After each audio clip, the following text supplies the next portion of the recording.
Tony Dungy in the Continental Tire Coach's Corner. Coach, are you asked more about the Super Bowl matchup or the controversial play in New Orleans? And I guess that's a good thing about football, Dan. It has everybody's passion. And, I feel the pain of the Saints players and their coaches and their fans, but that's football. And I hope we don't overreact to this. There's bad calls. 1972, people from Oakland still tell me that Frenchie Fuqua, the ball hit him. And then I'm in this, University of Minnesota watching the Vikings in Dallas, and I still believe Drew Pearson pushed off. And it was a bad call. It happens. It's 40 years ago, okay? And some of this, you just have to let it go. But we can't overreact and start saying we want to replay everything and we want to go to court when the call doesn't go our way. I can't buy that. Do you think there's any changes in the offseason, whether it's plays like this in the last 2 minutes where you'd get a challenge flag you could use, or is there a change to overtime with the competition committee? I think no on either one because in the last 2 minutes, most things are reviewed anyway.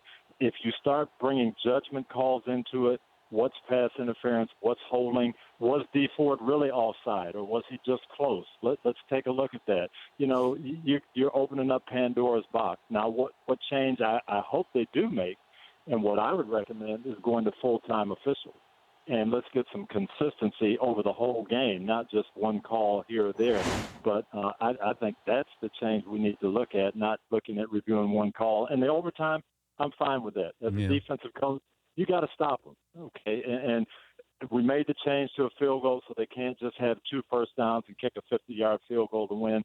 But somewhere along the line, you got to get a stop and get the ball back for your offense.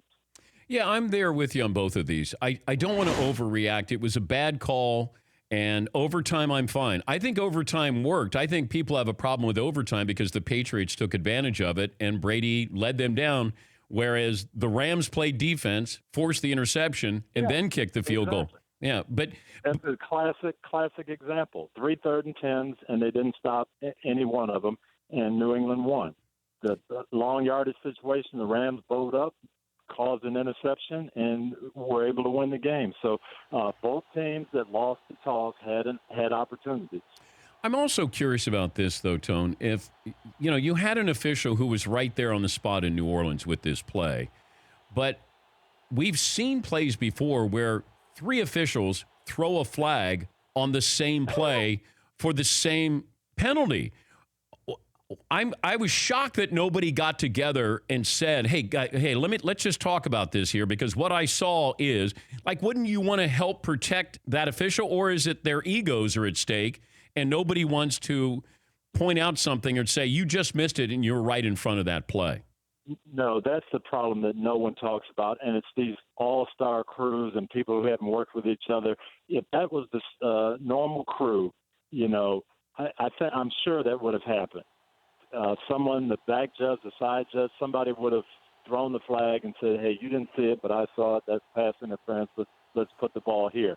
But, it doesn't always work that way. And then the other thing I think we've got to get away from in the playoffs is they don't want to call things, and they don't want to be the deciding factor. But if it's a penalty in the first quarter, it's a penalty in the fourth quarter. If it's a penalty in the preseason game, it's a penalty in the playoffs, and we've got to get back to just calling the game as it is and not saying, well, TV doesn't want penalties, we don't want game stoppage, so we're going to let things go in the playoffs.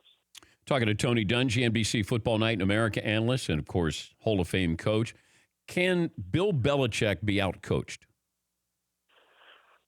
I wouldn't say outcoached, but, there's certainly schemes that come up and happen.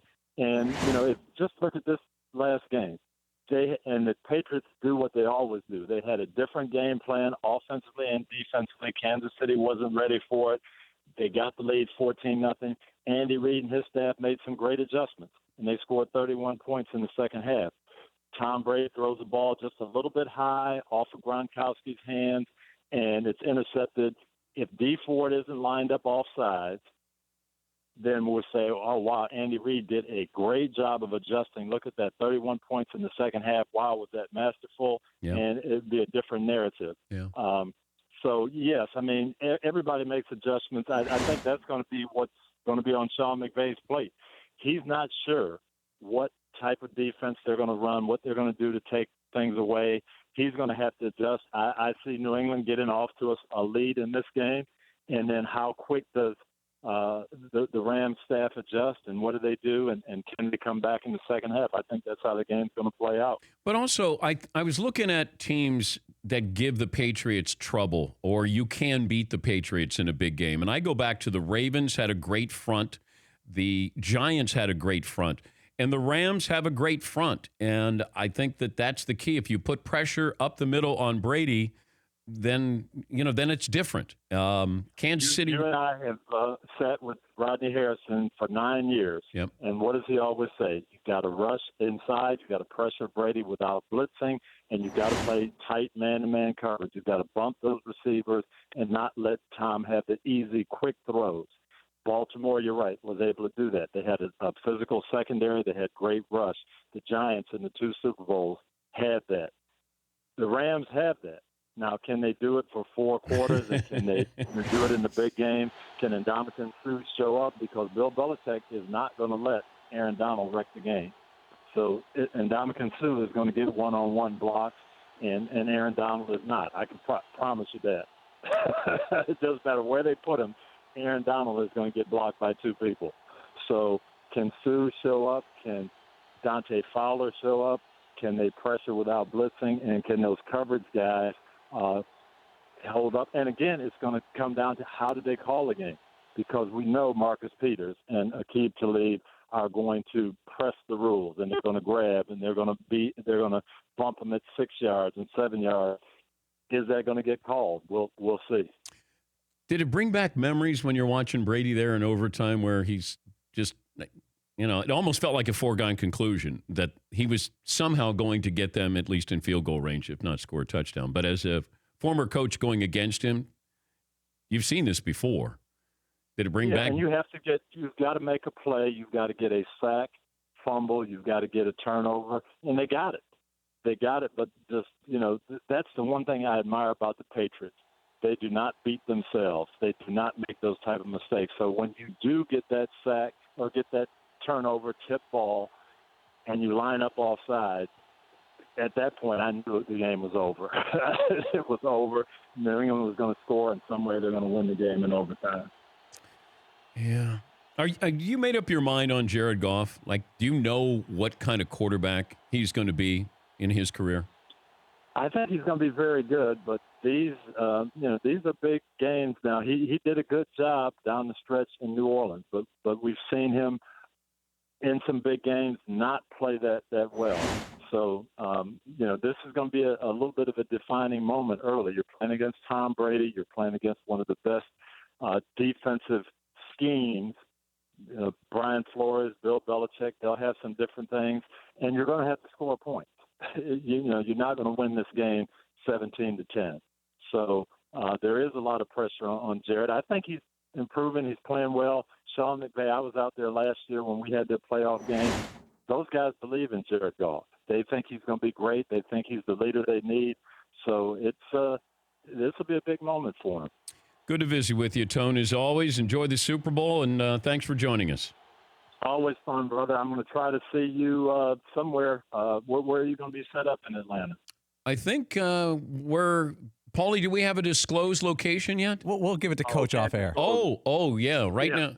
Yeah, we're secretive. We're like the Patriots, Tony. We're very secretive here. I love it. I love getting that Bill Belichick thing on. I like it. But no, yeah. I will come find you, and definitely love to visit with you next week. That would be great. I will say this. I'll give you a hint.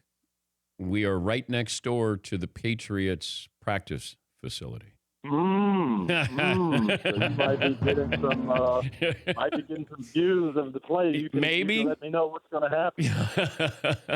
Thank you, Tone. See you in Atlanta. All right. See you next week. That's Tony Dungy, NBC Football Night America. For more Dan Patrick Show, tune to Audience Channel 239 on DirecTV or download the Dan Patrick Show app.